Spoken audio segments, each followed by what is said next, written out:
네, 오늘은 역대상 13장 말씀인데 오늘 강조점은 언약궤입니다. 법궤라고도 하고 언약궤라고도 하고 그렇습니다.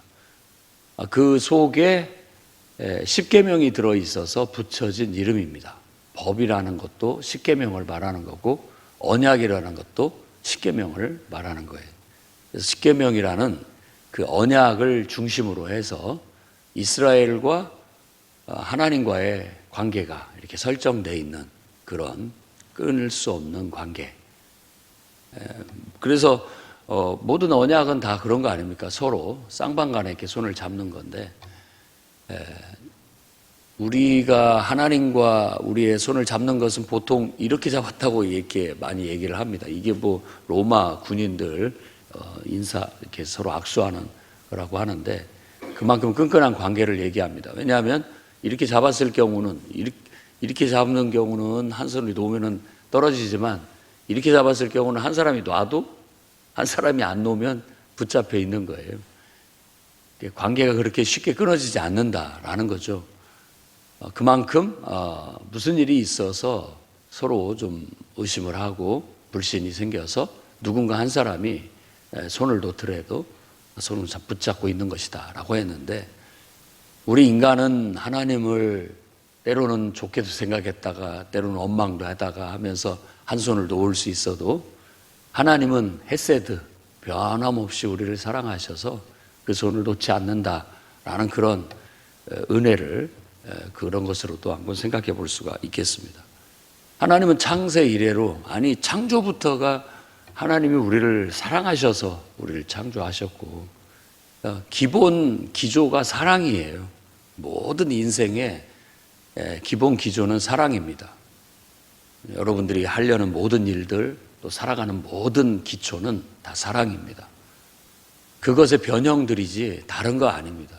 그리고 깊이 들어가 보면 결국은 사랑이고 하나님의 사랑을 맞닿게 돼 있습니다. 무엇이든지 어느 분야든지 어디서부터 찾아 들어가든 그 끝에는 항상 하나님의 사랑이 있다라는 걸 알 수가 있습니다. 그래서 온 세상이 다 하나님의 사랑을 기반으로 해서 창조되었고 지금 존재하고 있고 또 결국은 하나님의 사랑 안에 다 모든 것이 귀결되게 될 겁니다. 그 사랑이 바로 우리를 붙들고 있는 것이고 또 우리가 살아갈 수 있는 힘의 원천이고 살아가는 또 어떻게 보면 목적지라고도 할 수 있겠어요. 그러니까 인생에 그렇게 보면 우리가 이제 신학을 하게 되겠지만은 철학자인 겁니다. 우리도 영적으로 보면 인생이라는 것을 사랑에서 시작해서 결국은 사랑으로 완성해 나가는 어떤 여정으로 생각해 볼 수가 있는 거예요. 그것을 근거로 해서 우리가 별의별 많은 구체적인 일들을 하고도 살죠. 사랑에서 친절도 나오는 거고 또 사랑에서 어떤 의욕도 나오는 거고 또 사랑에서 미움도 나오는 겁니다. 따지고 보면 사랑에서 분노도 나오는 거고요. 사랑에서 아픔도 나오는 거고 다 모든 것이 알고 보면 모양이 달라서 그렇지 다 그 하나님의 사랑에서부터 나온다는 걸 알 수가 있어요. 그걸 상징적으로 보여주는 어떤 것이 바로 법궤, 하나님은 사랑이시다라는 걸 보여주는 거죠. 근데 그 사랑이 어쩔 때는 우리에게 은혜로 다가오기도 하고 어쩔 때는 하나님의 진노로, 심판으로 다가오기도 합니다. 오늘 또 그 법궤가 그 양면성을 그대로 보여줍니다. 그대로 보여주는 거예요. 법궤는 은혜이지만 또 하나님의 진노고 심판이기도 해요. 근데 다시 말씀드리지만 하나님의 사랑에서부터 그 양극단의 것들도 나오는 거예요.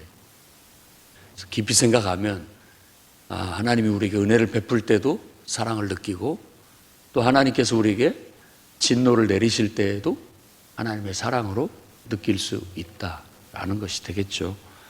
그래서 그런 어떤 성숙한 신앙도 우리에게 필요한 것 같습니다. 다윗이 왕이 되자 이제 이 역대기에서 묘사하는 것 제일 먼저 한 게 뭐냐? 사람들을 다 불러 모으고 의논을 합니다. 야, 하나님의 궤를 하나님의 교회를 우리 이 예루살렘으로 수도로 옮겨오자. 이걸 의논을 했어요. 그랬더니 모든 이스라엘 백성들, 여기서 뭐 다 모든이라고 얘기를 하고 있어요. 모든 이스라엘 사람들이 좋게 여겼어요. 그럽시다. 그래서 역대기에서 주로 어떤 의사결정을 하는 것들은 거의 다 만장일치, 그리고 그 만장일치와 함께 기쁨이 수반이 됩니다. 그러니까 어떻게 보면 영적인 공동체에서 가장 이상적인 형태라고 볼 수가 있어요. 다 은혜가 있고 하나님 앞에 바른 방향성을 갖고 있다면, 반대할 것이 뭐가 있어요? 다 그렇게 합시다. 그리고 다 하나님의 영광을 위한 거고 주님을 위한 거니까 전부 다 기뻐하는 것이죠. 다윗이 왕으로 추대받는 것도 만장일치로, 그리고 기쁨이 있었고, 여기서 법궤를 가져오자는 것도 다 만장일치로. 왜? 방향성이 맞아요. 하나님을 향한. 그러니까 옳은 방향을 갖고 있다고 한다면 우리 모두가 그것에 대해서 뭐 반대할 것이 뭐가 있어요? 다 같이 그렇게 합시다 해서 기쁜 마음으로 이 언약궤를 가져오게 한 겁니다.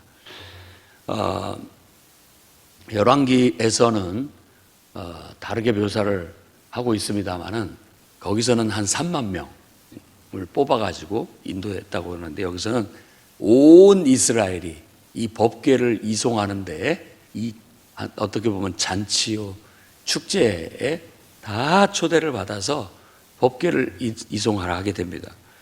그리고 그 앞에 이제 막 그 앞에서, 법궤 앞에서 노래하고 춤추고 또 악기를 연주하면서 그렇게 이송을 하게 됩니다. 그러니까 얼마나 웅장한 행렬이고 잔치인지 한번 봐야 돼요. 그래서 우리가 하나님을 예배할 때는 너희가 하나님을 사랑하되 마음을 다하고 뜻을 다하고 성품을 다해서 사랑해라. 예수님은 번역이 됐을 때는 목숨을 다해서 하나님을 사랑해라. 그 사랑의 표현이 예배죠. 그러니까 찬양에 목숨을 다하고, 기도에 온 마음을 다하고, 우리의 드려지는 말씀을 듣는 데에도 그냥 온 마음을 다하고 성품을 다하고 힘을 다해서 하나님 말씀을 배우고 듣고 또 실천하고, 그게 우리의 하나님을 섬기는 예배입니다. 예배라는 말을 그냥 섬김이라고 봐도 무방합니다. 그래서 영어로도 서비스라고도 하고요. 워십이라는 말 자체는 하나님을 최고로 높인다, 어떤 그런 의미를 갖고 있어요. 최고로. 그리고 이 우리말로 예배라는 말은 그 말 그대로죠. 하나님께 예의를 갖춰 절한다라는 뜻입니다. 경배라는 말과 같은 거죠. 경배. 경의를 표하면서 절하를 한다, 이런 것인데, 마음을 다하고 뜻을 다하고 성품을 다해서 하나님 앞에 최고로 뭔가 그분을 높여드리고 내 자신을 들여서 그분을 이렇게 높여드리는 거, 그분을 나타내게 하는 거, 이게 예배예요. 그게 예배의 속성이고 본질이에요. 그래서 우리도 주님을 예배할 때 지금 이 다윗이 굉장히 마음을 다하고 뜻을 다하고 성품을 다해서 목숨을 다해서 정말 하나님을 기뻐하고 하나님을 높이고 찬양하고 그렇게 하나님께 모든 걸 바치는 그런 예배의 열정이 있어야 되겠어요. 그걸 가르치고 있는 거예요. 하나님을 섬기는 열정을 가지고 하나님을 섬겨야 돼요. 정말로 하나님의 은혜를 알고 하나님께로부터 오는 우리가 복을 안다면 그렇게 하나님을 예배해야 됩니다. 그러니까 하나님이 어떤 분인지를 잘 모르거나 내가 지금 그럴 만한 마음의 상태가 아니거나 그럴 때 우리가 예배가 제대로 집중하지 못하고 드려지지 못하게 되지만, 그런 것이 있다 할지라도 다 그걸 내려놓는다라는 것을 성경에서는 옷을 벗고 신발을 벗고 옷을 벗고 나를 내려놓고 그저 하나님만 바라보고 그분께 초점을 맞춰서 그분을 기뻐하고 그분의 은혜에 푹 빠지고 그분의 사랑에 내 사랑이 함께 화합해서 그분을 은혜와 사랑 속에 내가 유영하듯이 그저 그 속에 충만함 속에 마음을 다해 뜻을 다해 성품을 다해 나를 잊어버릴 만큼 온전히 그분을 예배하게 된다면 그 안에서 모든 게 다 해결됩니다. 성경의 진리의 가르침은 그렇게 예배하면 모든 것이 잘 되고 모든 문제는 거기서 다 해결됩니다. 근데 그걸 못하니까 자꾸 문제가 생기는 것이죠. 그래서 예수님도 산상수훈에서 얘기합니다. 야, 예배하러 올 때 하나님 앞에 예물을 드리기 전에 뭐 문제가 있거든 가서 해결하고 와라. 물론 쫓아가서 해결하고 와야 되겠지만 어떤 의미에서는 다 그 모든 문제를 다 내려놓고 하나님 앞에 예배해야 된다라는 거예요. 그래서 어떤 이해관계가 있어도 내려놓고 이 시간만큼은 마음을 다하고 뜻을 다하고 성품을 다해서 하나님을 예배해야 되겠고 근심, 걱정, 염려가 나를 붙잡아도 그것도 다 내려놓고 이 시간만큼은 하나님 앞에 집중하고 하나님의 은혜에 정말 푹 빠져서 하나님을 찬양하고 하나님을 기뻐하는 예배를 드려야 되겠다. 그런 태도로 예배해야 온전히 하나님의 임재 속에 들어가고 그렇게 하면 의외로 오히려 그것이 우리의 모든 얽힌 문제, 이해관계, 또 근심 걱정의 문제, 또 우리의 삶에 해결돼야 할 여러 가지 문제들 그런 것들이 다 하나님의 은혜 속에서 쉽게 풀립니다. 쉽게 풀려요. 그것이 예배라면 우리가 얼마나 예배를 더 잘 드려야 되겠습니까? 거기서부터 모든 것들이 다 해결에 은혜가 흘러나온다고 한다면 그 은혜가 흘러나오는 그 자리를 얼마나 우리가 소중히 여겨야 되겠고 또 귀하게 여겨야 되겠고 잘 훼손되지 않도록 보존을 해야 되겠습니까? 그거에 열정을 다하시기 바랍니다. 그래서 여러 말로 설명을 하기가 복잡하니까 여러분 예배에 마음을 다하고 뜻을 다하고 성품을 다하십시오. 예배에 여러분의 목숨을 다하십시오.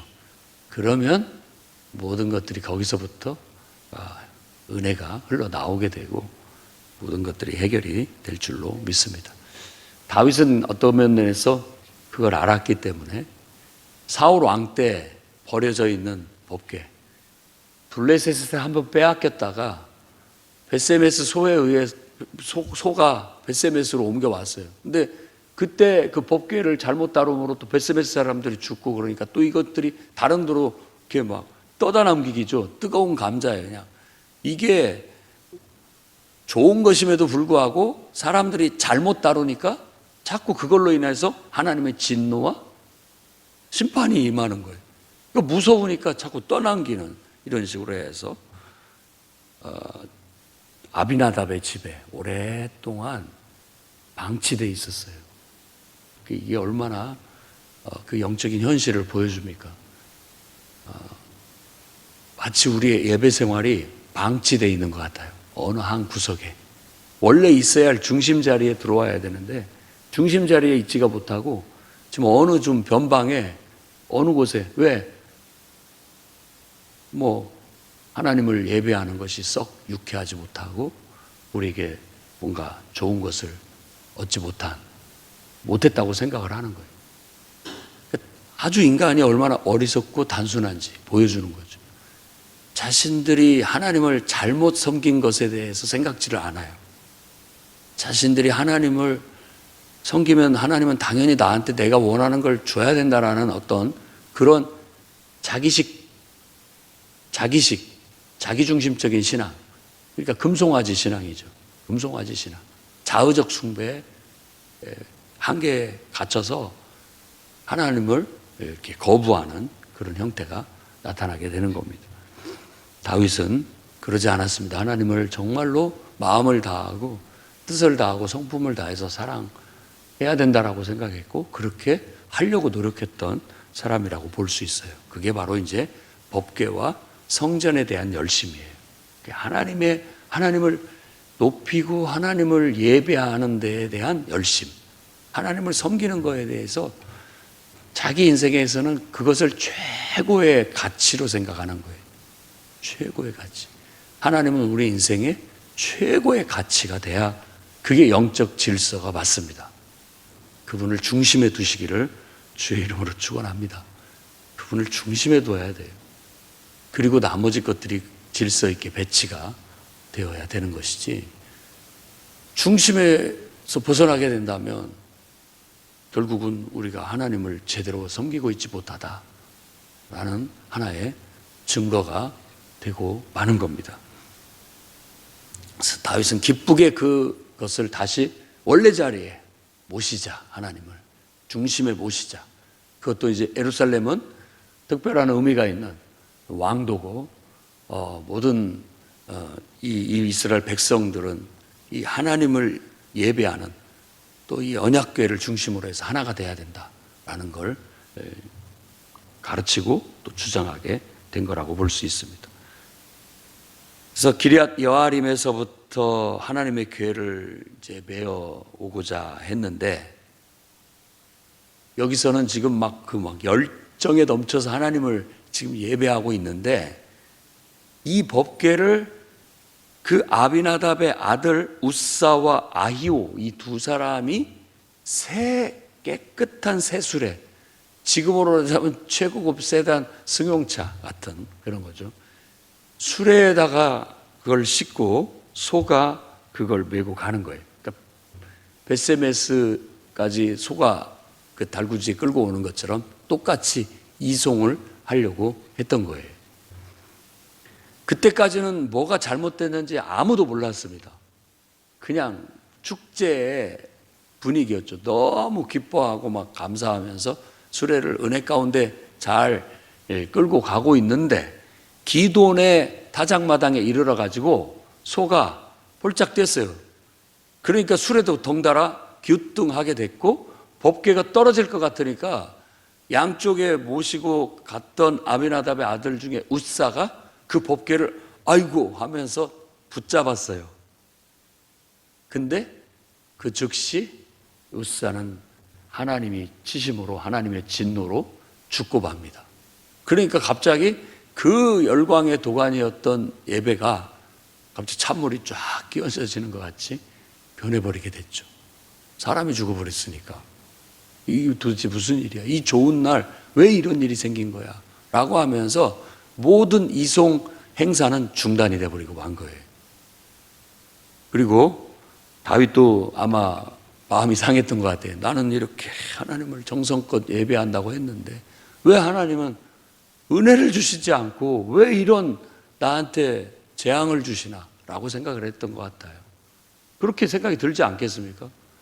그리고는 침울해지고 낙심하고 이거 법궤 무서워서 이거 함부로 우리가 다룰 수가 없구나 라고 생각을 하고, 그 근처 둘만한 집을 찾아보니까 오벳 에돔이라는 집 사람이 있어서 가드 출신의 오벳 에돔의 집에다가 법궤를 다시 임시 모시게 두고, 그날의 모든 이송 행사는 거기서 중단이 돼버리고 말은 거예요. 자, 우리 인생에서도 하나님께 은혜를 받으려고 예배에 나오는데, 진짜 우리가 하나님이 우리를 책망하시거나 또 우리의 어떤 잘못을 지적하시거나 또 그걸로 인해서 하나님이 우리에게 벌을 내리시거나 하면은 우리는 하나님을 어려워하게 되는 것 같습니다. 하나님을 어려워하는 것 같아요. 우리말로 친다면은 은혜가 안 된다는 말인데 그건 잘못된 표현 같고요. 기분이 나빠지는 것 같아요. 마음이 다치고 내가 기대한 건 이게 아닌데 왜 하나님은 이런 걸 나한테 주시나 라고 생각을 했던 것 같아요. 근데 이 이송 작전이, 이 예배가 왜 잘못됐는지는 나중에 깨닫게 됩니다. 시간이 지나면서. 그래서 오늘 역대기에서는 5장 13절에서 15절에 그거에 대한 설명이 나오는데, 말씀대로 하지 못했다. 왜? 이 언약궤는 죄를 깨어서 제사장들이 가마를 매듯이 매야 되는데 그러질 않고 수레에 실었다. 그게 우리의 잘못이다라는 거예요. 그래서 그걸 반성을 하고 먼저 제사장을 이제 흠잡히지 않게 성결하게 딱 준비를 하고 그 다음에 이제 법궤를 채를 깨어서 제사장이 짊어지게 해서 이송을 다시 시작하게 된다라는 게 나오는 거예요. 그러니까 우리가 하나님을 향한 열정에 있어서 한 가지 주의해야 할 것은 아무리 열정이 있고 하나님을 위해서 내 자신을 불살라 내어주는 것 같다 할지라도 하나님 말씀대로 하지 않으면 벌을 받을 수 있다. 하나님이 싫어하신다라는 거예요. 그러니까 아마 이제 보통 우리들도 초신자들 어떻게 보면 이제 막 은혜 받은 사람들이 열정은 있는데 말씀을 잘 몰라서 그런 우를 범하는 경우가 있습니다. 그래서 그런 사람들이 막 열심을 내갖고 교회를 하다가 어떤 말씀의 성숙도라든지 하나님의 말씀을 잘 모르고 이렇게 막 순수한 열심만 갖고 달라들었다가 한순간에 시험이 들어가지고 주저앉는 경우들 간혹 나타납니다. 이런 것들을 우리가 봤을 때 은혜를 받았고 그 한순간에 뭐 말 한마디에 또 어떤 무슨 일 때문에 금방 막 열심을 내서 막 주님을 위해서 열심히 했는데 누군가가 뭐 한마디 했다고 해서 혹은 또 어떤 걸로 인해서 이렇게 부딪히게 됐을 때 갑자기 그냥 막 시험이 들어가지고 그렇게 가까이 했던 교회를 멀리하고 그렇게 은혜 받던 예배가 은혜가 안 되기 시작하고 뭐 이러면서 어려움을 겪게 되는 것이죠. 참 안타까운 일이에요. 이런 모든 일들을 누군가가 통제할 수 있으면 좋겠는데 이 현장에서 벌어지는 일들을 하나님이 성령으로 왜 누가 통제할 수 있겠습니까? 그래서 이제 신방하고 또 가르치고 또 시간이 지나면 스스로를 성찰하게 되고 내가 뭐가 잘못됐나 하는 것들을 발견하게 되는 거예요. 처음에 모든 사람들은 대부분 상대방을 원망하고 또 환경을 탓합니다. 그렇게 보일 수밖에 없죠. 그러다가 차츰차츰 하나님이 이렇게 나도 보여주시게 된다면 본질적으로는 내 안에 문제가 있다라는 것을 알게 되는 거죠. 그리고 누구나 다 문제가 있는 경우에 그리고 어떻게 보면 자기 자신한테 문제가 없으면 당당하기도 합니다. 나는 전혀 문제가 없는데 오해를 했거나 또 어떤 것들이 남이 잘못한 경우는 나 하나님 앞에 떳떳하고 당당하기 때문에 그런 문제가 안 되는 경우가 있어요. 근데 이제 사탄이 역사를 해버리면 같이 잘못돼 버립니다. 대부분이 같이 잘못돼요. 그래서 이런 베레스 우사 같은 일들이 벌어집니다. 베레스라는 말은 찢다, 치다 그런 뜻입니다. 어떤 공격적인 행동을 말하는 거예요. 찢다, 치다. 베레스 하면 생각나는 사람이 있죠. 다말이 낳은 유다, 자기 시아버지 유다를 통해서 다말이 낳은 쌍둥이 그 중에 하나가 베레스입니다. 왜 베레스냐? 쌍둥이에요. 근데 먼저 한 놈이 나오려고 이렇게 머리를 쑥 내밀었는데 다른 놈이 손을 푹 뚫어가지고 그 막을 뚫고 손을 내밀었어요. 그러니까 산모가 얼른 그 손에다가 띠를 묶었다고요. 그게 베레스예요. 이야, 이놈이 치고 나왔다, 뚫고 나왔다라고 해서 베레스라고 하는 거예요. 어떻게 보면 다말의 운명이 그런 거죠. 다말의 운명은 가난한 여인이에요. 그리고 자기 자식은 없어요. 남편은 죽어버렸고 다른 형제들은 자기에게 후손을 이어주려고 하지를 않아요. 남편 잡아먹는 여인이라고 오명이 붙었다고. 그러니까 시아버지가 전혀 하나 남은 아들을 통해서 손을 잇도록 허락을 안 해주는 거예요. 다말이 그걸 뚫고 나왔죠. 정말 있을 수 없는 일을 벌인 거예요. 그렇게 해서 바로 하나님의 섭리가 이루어져서 다말이 낳은 베레스를 통해서 결국은 다윗 왕이 나오고 다윗 왕의 후손인 예수 그리스도가 그 혈통으로 나오게 됐다라고 얘기하는 거예요. 우리가 영적인 욕심은 그렇게 내야 됩니다. 영적인 욕심은. 그런데 하나님 말씀을 범하는 데에는 그런 열심을 내면 안 됩니다. 그런 것에는 미련해져야 되고요. 하나님을 예배하고 하나님을 사랑하는 데는 열심을 내야 돼요. 안 될 것도 되게 만드는, 뚫고 들어가는 공격적인 신앙을 해야 됩니다. 그렇지만 하나님 말씀을 어기거나 죄를 짓는데 앞장서지는 마십시오. 정말로 못 모르는 짓입니다. 그걸로 인해서 죽을 수도 있습니다. 죽을 수도 있는 거예요. 베레스우사는 그들은 왜 수레에다가 법궤를 실었을까? 그리고 법궤가 덜컹거릴 때 그 잡을 수밖에 없는 우사의 그 입장도 우리가 충분히 이해가 됩니다.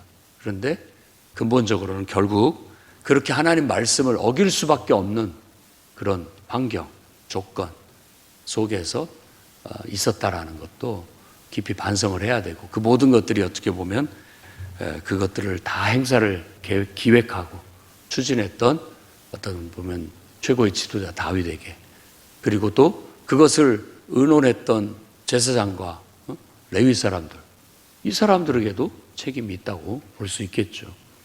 그런 모든 것들을 우리가 오늘 말씀을 통해서 깨달았기를 바랍니다. 그러니 오늘 여러분 말씀을 통해서 여러분들도 하나님에 대한 열정은 갖되 올바른 열정을 가져라 하는 겁니다. 내가 하나님을 열심히 섬기되 말씀대로 섬겨야지 내 편한 대로, 내 하고자 한 대로 하면 안 돼요. 그러면 우리가 또 금송아지를 섬기는 거고, 여기에 버전으로 말한다면 우리가 하나님의 궤를 우리 몸으로 직접 매야 되는데 그러지를 않고 수레에다 실어서 가려는 우를 범하게 되는 거예요. 그건 수고롭지 않고 좀 더 쉬운 일일지 모르지만 하나님은 그거 기뻐하시지 않는다. 하나님은 꼭 하나님을 사랑하고 하나님께 헌신된 사람을 통해서 일하고 역사하십니다. 다른 인간적인 방법과 수단이 아니에요. 기도하는 사람, 예배하는 사람, 하나님께 전심으로 향하는 어떤 한 사람을 통해서 하나님의 역사는 이루어져요. 그래서 우리 눈으로 보는 인간적인 평가가 올바르지 않은 경우들이 간혹 있습니다. 정말 영적인 분별을 분명히 하고 열정을 갖되 하나님 말씀대로 열정을 내서 주님을 위한 열정이 올바르게 잘 발휘돼서 그게 하나님을 기쁘게 하고 여러분의 인생에도 정말 평생에 흘러 넘치는 은혜가 항상 막힘없이 여러분 삶에 펼쳐지기를 주의 이름으로 축원합니다. 기도하겠습니다. 거룩하신 하나님, 감사합니다. 하나님은 우리의 최고의 가치고 내 평생에 섬기고 예배해야 할 대상이시며 은혜의 보고고 내 삶의 모든 근원이 되십니다.